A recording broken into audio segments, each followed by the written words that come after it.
points, the details, yeah. Okay. This new draft falls far short of being an agreement that will have any real impact on the grounds. The range of weapons covered in the draft is now even narrower, and ammunition is still poorly covered. The criteria for assessing whether or not to go ahead with an arms transfer remains too weak.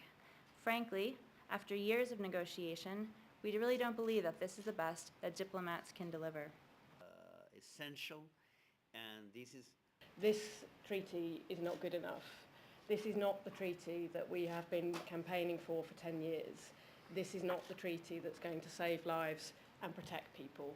The loopholes must be closed, and the President of the conference must listen to the voices of the majority who have been saying repeatedly during this first week of negotiations, and indeed in informal sessions continuing discussions over the weekend, what they want to see in the treaty and why this must be a treaty with very comprehensive scope of weapons covered and very tough and clear rules by which governments assess whether or not to authorise an arms transfer.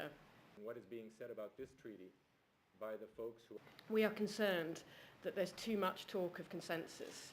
There's too much talk of the need to agree with and accommodate the views of very sceptical states who will not sign this treaty and who will not engage constructively in the talks. This treaty should not be written by Syria.